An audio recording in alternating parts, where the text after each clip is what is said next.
بسم اللہ الرحمن الرحیم۔ رسول کریم صلی اللہ علیہ وسلم کی خدمت میں دودھ جب پانی پینے کو پیش کیا گیا، آپ صلی اللہ علیہ وسلم نے اسے پیا۔ آپ صلی اللہ علیہ وسلم کی دائیں طرف ایک لڑکا تھا اور بائیں طرف بڑی عمر والے تھے۔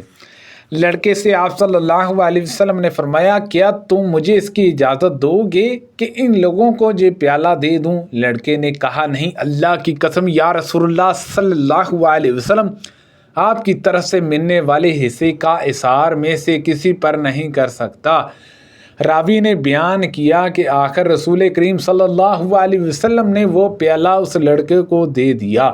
میں نے رسول کریم صلی اللہ علیہ وسلم سے سنا، آپ صلی اللہ علیہ وسلم نے فرمایا، جس نے کسی کی زمین ظلم سے لے لی، اسے قیامت کے دن ساتوں زمین کا طوق پہنایا جائے گا۔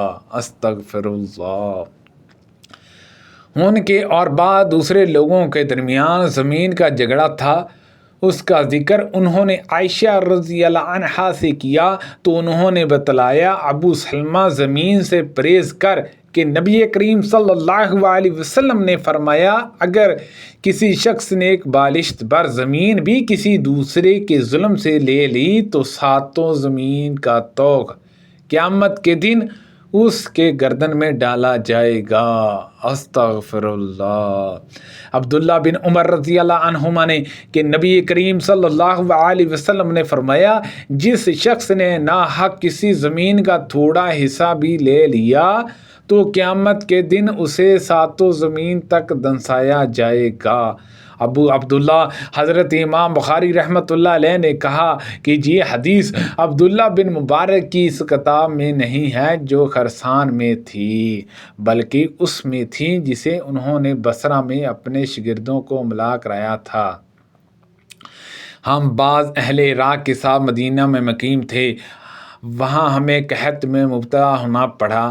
عبداللہ بن زبیر رضی اللہ عنہما کھانے کے لیے ہمارے پاس کھجوریں بھجوایا کرتے تھے، اور عبداللہ بن عمر رضی اللہ عنہما جب ہماری طرف سے گزرتے تو فرماتے کہ رسول اللہ صلی اللہ علیہ وسلم نے دوسرے لوگوں کے ساتھ مل کر کھاتے وقت دو کھجوروں کو ایک ساتھ ملا کر کھانے سے منع فرمایا ہے، مگر یہ کہ تم میں سے کوئی شخص اپنے دوسرے بھائی سے اجازت لے لے۔ انصار میں ایک صحابی جنہیں ابو شعیب رضی اللہ عنہ کہا جاتا تھا کا ایک کسائی غلام تھا۔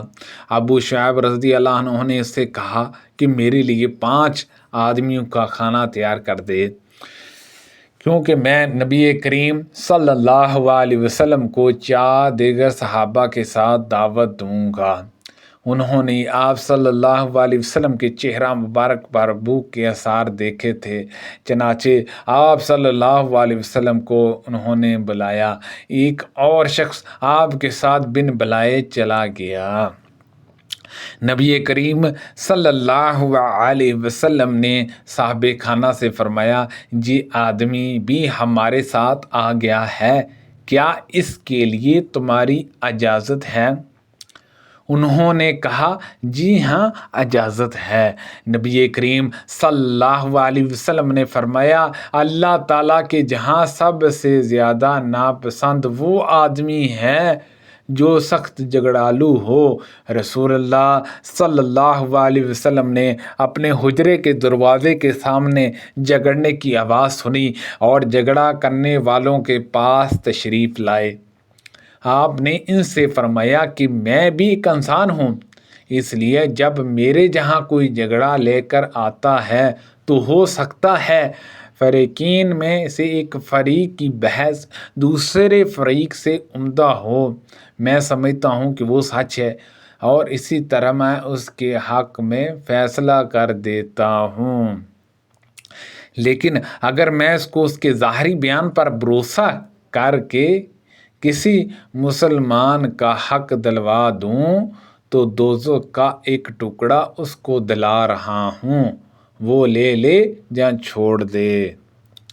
نبی کریم صلی اللہ علیہ وسلم نے فرمایا، 4 خصلتیں ایسی ہیں کہ جس شخص میں بھی ہوں گی وہ منافق ہوگا، یا ان چاروں میں سے اگر کوئی ایک خصلت بھی اس میں ہے تو اس میں نافق کی ایک خصلت ہے، جہاں تک کہ وہ اسے چھوڑ دے، جب بولے تو جھوٹ بولے، جب وعدہ کرے تو پورا نہ کرے، جب معاہدہ کرے تو بے وفائی کرے، اور جب جھگڑا تو بد زبانی پر اتر آئے۔ عتبہ بن ربیعہ کی بیٹی ہندرہ رضی اللہ عنہا حاضر خدمت ہوئی اور عرض کیا، یا رسول اللہ صلی اللہ علیہ وسلم، ابو سفیان رضی اللہ عنہ جو ان کے شوہر ہیں وہ بخیل ہیں، تو کیا اس میں کوئی حرج ہے اگر میں ان کے مال میں سے لے کر اپنے بال بچوں کو کھلایا کروں؟ آپ صلی اللہ علیہ وسلم نے فرمایا کہ تم دستور کے مطابق ان کے مال سے لے کر کھلاؤ تو اس میں کوئی حرج نہیں ہے۔ سبحان اللہ عز وجل۔ اللہ پاک سے دعا ہے کہ اللہ پاک ہم سب کو ان حدیثوں پر عمل کرنے کی توفیق عطا فرمائے۔ اللہ پاک ہم سب کو صحت و تندرستی عطا فرمائے۔ آمین بجاہ النبی الامین صلی اللہ علیہ وسلم۔